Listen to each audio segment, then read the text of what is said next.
नमस्कार विद्यार्थ्यांनो, स्वागत आहे तुमचं आपल्या हे प्लॅटफॉर्मवरती. आज आपल्याला बघायचं आहे अश्वगंधा द्रव्य, जे आहे 5व्या नंबरचं द्रव्य. हे पण इम्पॉर्टंट आहे अश्वगंधा. बघा, पहिले तर त्याचं लॅटिन नेम तुम्हाला दिलेलं आहे विदॅनिया सोमनिफेरा. त्याची फॅमिली म्हणजेच कुल काय दिलेलं आहे तुम्हाला क्वेश्चन मध्ये विचारताना, कुल विचारतात बरं का. आणि जेव्हा कुल विचारतात बऱ्याच विद्यार्थ्यांना हे माहित नसतं की कुलला फॅमिली म्हणतात. काही जण विद्यार्थी त्या गण विचारतात त्यावेळेस त्या गण मध्ये फॅमिली लिहून येतात, त्या गणला फॅमिली समजतात. तसं नाहीये. तर गण बघा, बल्य आहे, गृहणीय द्रव्यातलं द्रव्य आहे ते घटकामधलं. पर्याय बघा, अश्वगंधा, वाजीगंधा, गंधाता. अश्वगंधा, वाजीगंधा, गंधाता. डिरेक्टली नाव पाठ करा. स्वरूप बघा त्याचं, क्षूप आहे. क्षूप म्हणजे काय असतं? झुडूप, ज्याची हाईट एकदम छोटी असते. पर्ण आहेत ते एकांतर एक झालेले पर्ण आहेत, ते एक मर्ज झालेले पेजेस आहेत, पान आहेत. पुष्प पिवळट हिरवेट आहे. आता नॉर्मली बघा, तुम्ही जेव्हा वेळेस स्वरूप लिहिताय, स्वरूप लिहिताना त्याचे पुष्प आणि पानं, रंग कोणता असेल रे? हिरवटच असेल ना. आता झाड आहे म्हटलं पिवळसर आणि हिरवट. म्हणजे काही गोष्टी जर तुम्हाला समजल्या, बेसिक सेन्स जरी वापरला, तरी ते तुम्ही स्वरूप अशा गोष्टी लिहू शकता. फळ बघा त्याचं काय दिलंय, लहान दिलंय, आणि कसं आहे ते गोल आहे. बीज कसं आहे त्याचं? पिवळं आहे. प्रकार काय आहे? दोन प्रकार दिले तुम्हाला, ग्राम्य आणि वन्य. ग्राम्य म्हणजे गावठी, वन्य म्हणजे जंगली.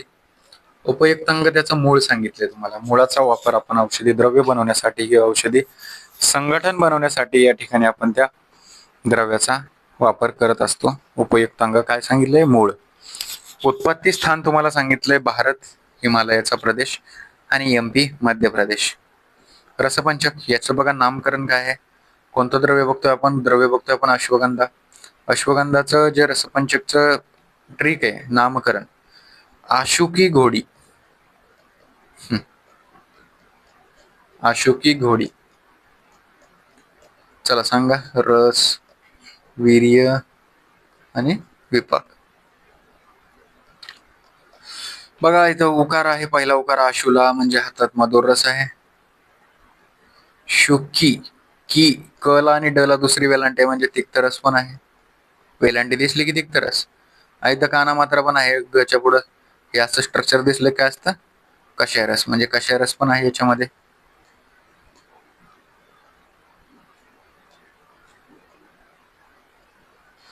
मधुर तिक्त कषाय. वीर्य काय? जोडाक्षर आहे का?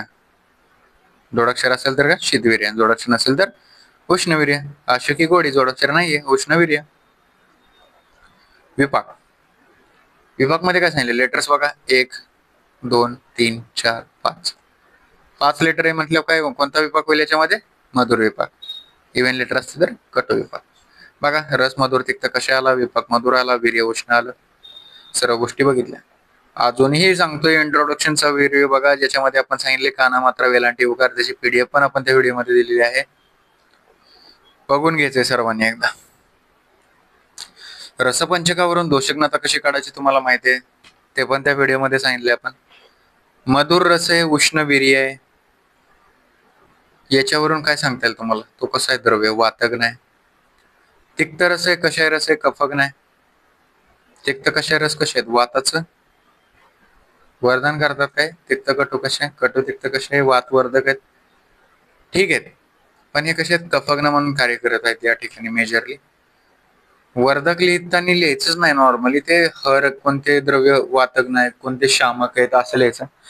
कमी करणारे प्रॉपर्टीज त्या ठिकाणी तुम्ही लिहायचे असतात, वर्धनाच्या नॉर्मली लिहायचे नाही.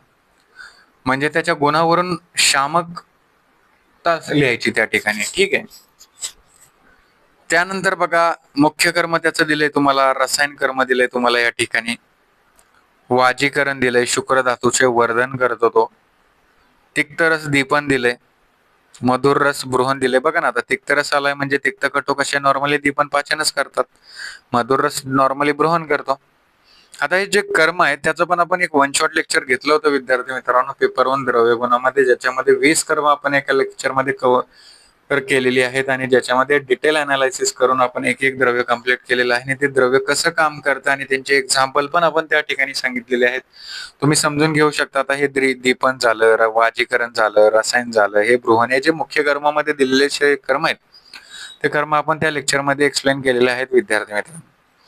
त्यानंतर बघा अग्निकर्म कसे सांगितले. वृक्ष म्हणजेच काय, ते जे शुक्र धातूचं काय करतं, वाढ करतं. आपण त्या कर्माच्या लेक्चरमध्ये वाजीकरणामध्ये 3-4 प्रकारे आपण ते द्रव्य सांगितले होते. ते शुक्र धातूचं वर्धन करतं, मैथुन कर्माचा वेळ वाढवतं, शुक्र धातूचा स्त्राव वाढवतं. ह्या सर्व गोष्टी आपण त्या ठिकाणी सांगितल्या. अग्निकर्म काय सांगितले चरकाने, या ठिकाणी लक्षात ठेवा. वृक्ष शुक्र धातूची वृद्धी या ठिकाणी ते करतंय, मधुर रस असल्यामुळे आणि मधुर विपाक असल्यामुळे. मात्रा बघा चूर्णची 1 to 3 ग्राम आणि क्षार सांगितले 1 to 2 ग्राम आणि कल्क सांगितले अश्वगंध रसायन आणि अश्वगंधा ग्रोथ. अश्व का म्हटलं, कारण ते घोड्यासारखं काम करते, एकदम घोड्यासारखं त्याचं मैथुन कर्म आहे व म्हणून ते तो वाजीकरण कर्म पण तुम्हाला दिलेलं आहे.